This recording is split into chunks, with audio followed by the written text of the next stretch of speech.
Hello,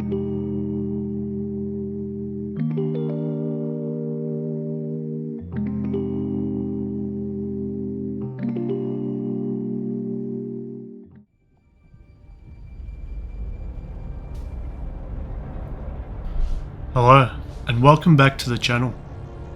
I hope you enjoyed our last review of LEGO Star Wars The Skywalker Saga. Today on DNV Entertainment, I'll be reviewing 2019 Star Wars Jedi Fallen Order. After the last review, it really got me excited to play another Star Wars game. 2019's Star Wars Jedi Fallen Order was developed by Respawn Games and published by EA. After doing some research into Respawn Games, I found out that they developed the Titanfall series. I loved playing Titanfall 2 when it first came out back in 2016, which is a first-person shooter, just like the next game they developed, Apex Legends. I've never played Apex Legends, but I'm now interested in giving it a go after playing Star Wars Jedi Fallen Order. As for Electronic Arts, I have always played FIFA, mostly career mode, until the last few years. I then started playing Ultimate Team, which has EA points, which I have never supported. I also heard they did the same thing with Star Wars Battlefront, which completely turned me off that game. I don't know if someone did an old Jedi mind trick on somebody at EA, but this game didn't have any microtransactions.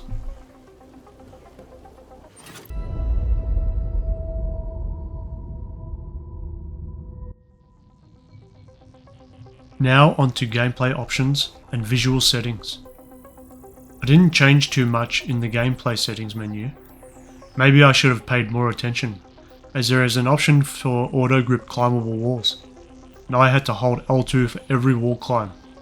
In the visuals menu, the only thing I changed was turning performance mode on, to help with parry timing.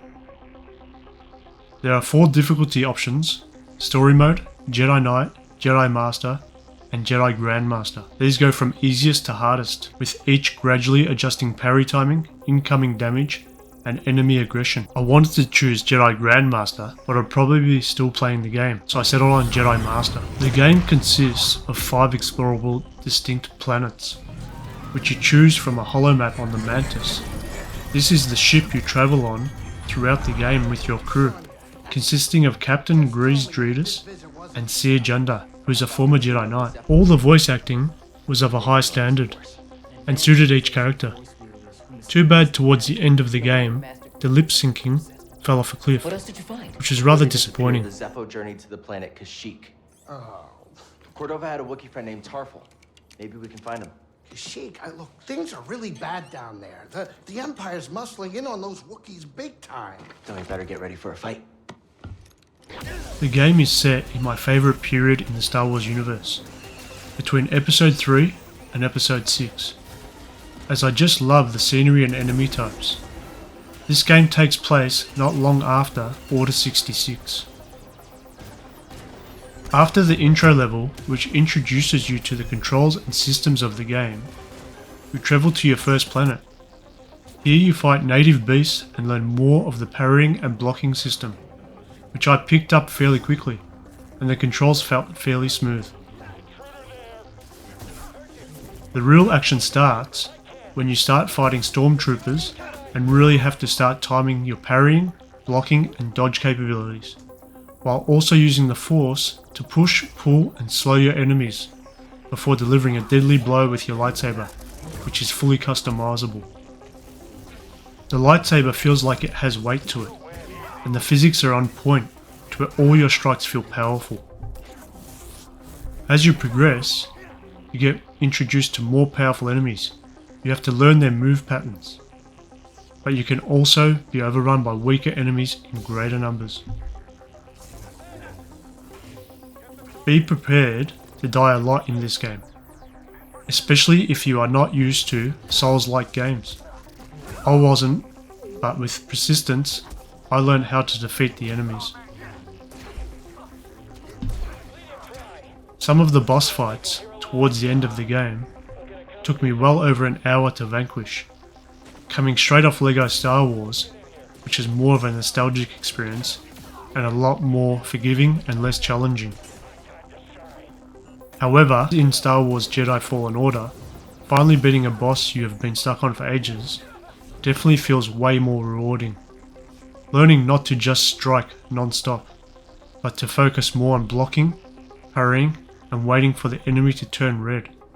Because you cannot parry, but have to dodge, then wait for the right moment to strike, as it is a fairly big learning curve, but it is worth it when all comes together. When you deflect a stormtrooper's blaster back at them, use force push to send an enemy rocket straight back where it came from, use force pull to bring a combat trooper in close to impale them for an instant kill. You then finish the last few stormtroopers off with some well-timed parries and devastating strikes with your lightsaber, which makes you feel like the ultimate Jedi. Continue en route. I have to make a stop. Looks like you're blocked. I'll fix that. Never seen a trooper like that before. You gotta get these Wookiees out of lockup. Traversing in this game is fairly linear. Some areas are locked off until you obtain certain abilities. Kel and his trusty droid, BD-1, who is at his side throughout the entirety of your journey, provide you with stim canisters, which is the health replenishment system. BD-1 helps you gain access to locked doors and crates, while also helping you get across zip lines. Cal's abilities of traversal include wall running, rope swinging, and using the force to slow machinery. These are all things you encounter along your journey.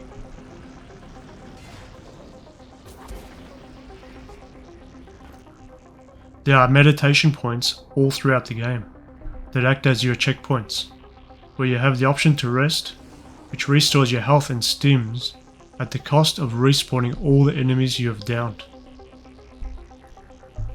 You also have access to the skill tree at these meditation points, which lets you upgrade in 3 separate skill paths, consisting of force abilities, lightsaber, and survival.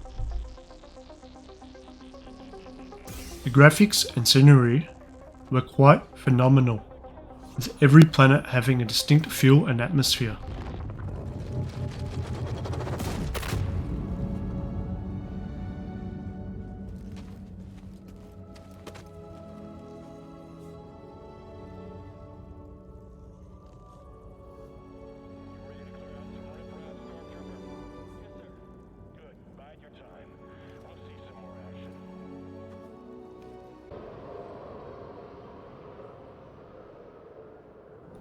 The music and sound effects are exactly as you expect from a Star Wars universe, which is precisely what you want.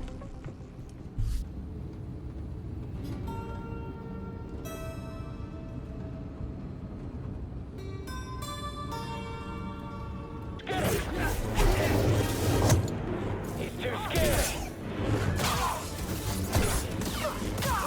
Eyes on him. Right here, BD. Don't let him recover.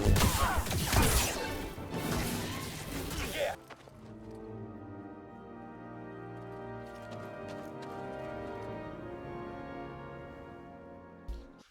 Now, for my final verdict. I think Respawn Games has done a fantastic job recreating the Star Wars universe, making you feel immersed in a new, unique story that seamlessly fits in between Episodes 3 and Episode 4. I felt the learning curve of the game was well balanced, as well as the difficulty. As you level up, you face stronger enemies, which feel very satisfying to conquer once you learn their moveset. I strongly recommend Star Wars Jedi Fallen Order to any Star Wars enthusiasts and fans of Soul-like games. I give Star Wars Jedi Fallen Order 9 out of 10. I'm looking forward to playing Star Wars Jedi Survivor for my next review. I hope you enjoyed my review of Star Wars Jedi Fallen Order. If you did, please leave a like and subscribe, and may the Force be with you.